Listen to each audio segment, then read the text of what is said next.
ये आकाशवाणी रायपुर है। प्रादेशिक समाचार बुलेटिन के साथ मैं शशिकांत यादव।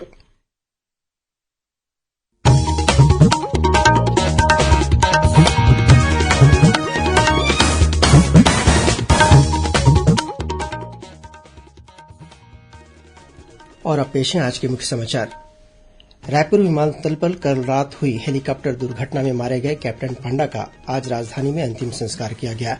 दूसरे पायलट कैप्टन श्रीवास्तव का अंतिम संस्कार कल नई दिल्ली में होगा।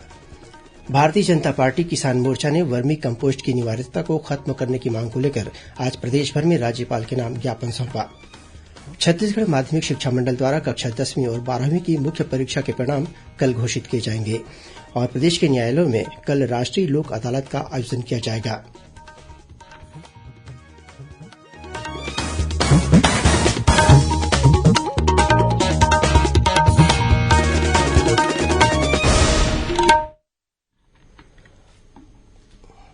अब समाचार विस्तार से। राजधानी रायपुर के स्वामी विवेकानंद हवाई अड्डे में कल देर रात हुई हेलीकॉप्टर दुर्घटना में मारे गए 2 पायलटों में से एक कैप्टन गोपाल कृष्ण पांडा का अंतिम संस्कार आज रायपुर के देवेन्द्र नगर मुक्तिधाम में किया गया। इससे पहले दिल्ली से आए डीजीसीए के अधिकारियों की मौजूदगी में दोनों पायलटों का पोस्टमार्टम किया गया। इस दुर्घटना में मारे गए दूसरे पायलट कैप्टन अजय प्रताप श्रीवास्तव का अंतिम संस्कार कल 14 मई को दिल्ली में किया जाएगा। कैप्टन श्रीवास्तव का पार्थिव शरीर दिल्ली ले जाने के लिए उनकी पत्नी डॉक्टर मनु श्रीवास्तव और दिल्ली के पूर्व विधायक आदर्श शास्त्री आज रायपुर पहुंचे।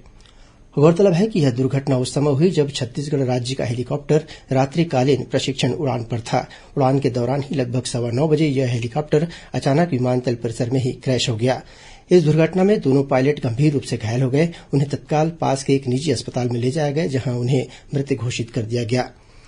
राज्य सरकार की ओर से जारी बयान के अनुसार प्रारंभिक साक्ष्यों के आधार पर ऐसा लग रहा है कि यह दुर्घटना तकनीकी खराबी के कारण हुई है। दुर्घटना के सही कारणों का पता लगाने के लिए डीजीसीए और राज्य सरकार के आदेश पर विस्तृत तकनीकी जांच की जाएगी।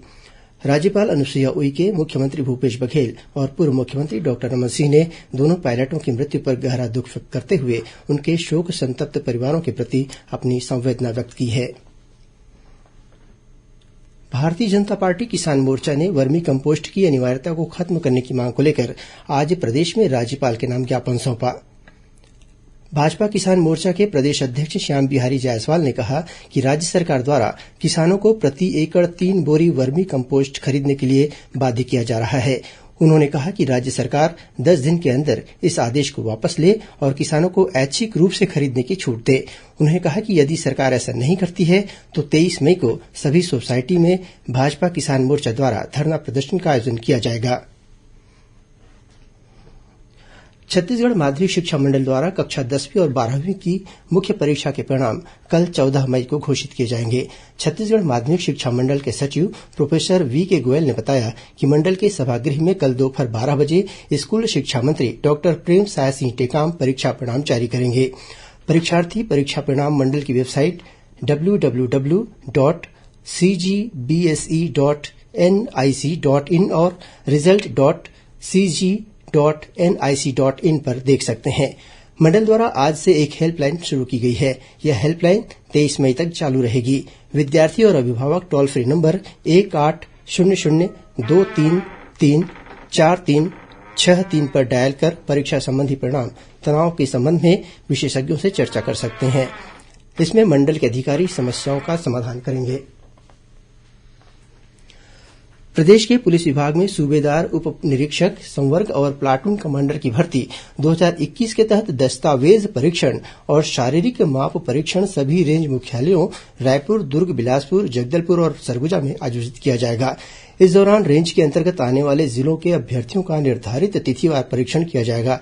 अभ्यर्थी इस परीक्षण में शामिल होने के लिए प्रवेश पत्र कल 14 मई से छत्तीसगढ़ पुलिस की वेबसाइट से डाउनलोड कर सकते हैं। परीक्षण तिथि और स्थल की जानकारी प्रवेश पत्र में अंकित है। छत्तीसगढ़ से राज्यसभा सांसद सरोज पांडेय ने आज दिल्ली में रेल मंत्री अश्वनी वैष्णव से मुलाकात की। इस दौरान उन्होंने छत्तीसगढ़ के लिए रेलवे से जुड़ी कई मांगों और विभिन्न स्टेशनों में यात्री सुविधाओं की वृद्धि को लेकर चर्चा की। सांसद ने रेल मंत्री से बिलासपुर से रीवा के बीच चलने वाली बिलासपुर रीवा एक्सप्रेस को दुर्ग से चलाने का आग्रह किया। इसी तरह दुर्ग से नौतनवा के बीच सप्ताह में 2 दिन चलने वाली नौतनवा एक्सप्रेस को प्रतिदिन चलाए जाने की मांग की। सुश्री पांडे ने पेंड्रा रोड रेलवे स्टेशन में शेड निर्माण के साथ ही कई एक्सप्रेस ट्रेनों के स्टॉपेज तथा पेंड्रा रोड से गेवरा रोड के बीच पूर्व में घोषित रेल कॉरिडोर का निर्माण शुरू करने की मांग की। इस पर रेल मंत्री ने सांसद की इन मांगों पर विचार करने का आश्वासन दिया है। प्रदेश के न्यायालयों में कल 14 मई को राष्ट्रीय लोक अदालत का आयोजन किया जाएगा।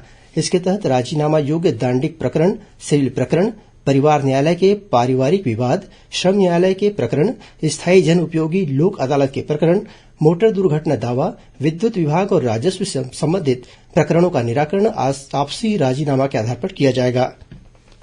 प्रादेशिक समाचार आप आकाशवाणी रायपुर से सुन रहे हैं।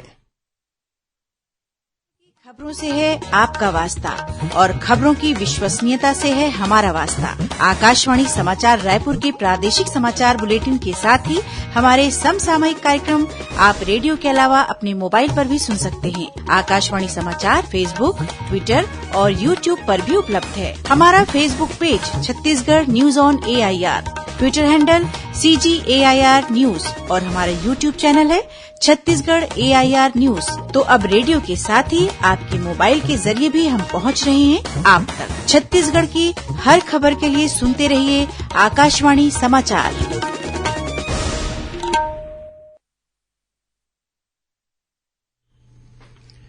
और अब आगे बढ़ते हैं बाकी के समाचारों की ओर। केंद्रीय सूचना और प्रसारण मंत्रालय के क्षेत्रीय लोक संपर्क कार्यालय बिलासपुर द्वारा आजादी का अमृत महोत्सव अंतर्राष्ट्रीय योग दिवस काउंटडाउन के तहत जागरूकता कार्यक्रम का आयोजन किया गया।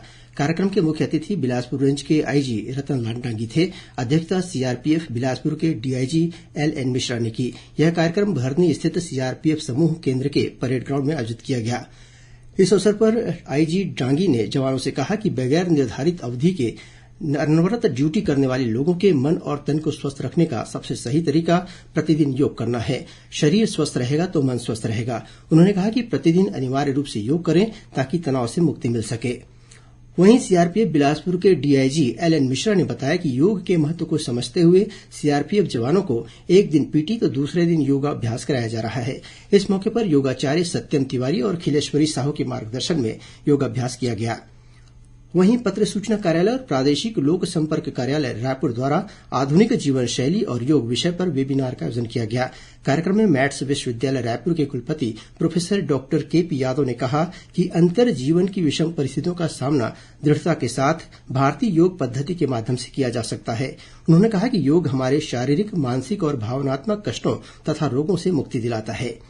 वेबिनार में पत्र सूचना कार्यालय, प्रादेशिक लोक संपर्क कार्यालय रायपुर से संबद्ध विभिन्न कार्यालयों के अधिकारी और कर्मचारी, गीत नाटक दल के कलाकार, स्वयंसेवी संगठनों के सदस्य, विद्यार्थी और अध्यापक शामिल हुए। आजादी का अमृत महोत्सव के उपलक्ष्य में प्रधानमंत्री नरेंद्र मोदी द्वारा इस वर्ष 26 जनवरी को गणतंत्र दिवस समारोह के अवसर पर देश के वीर अमर शहीदों को स्मृति चिन्ह प्रदान करने की घोषणा की गई थी।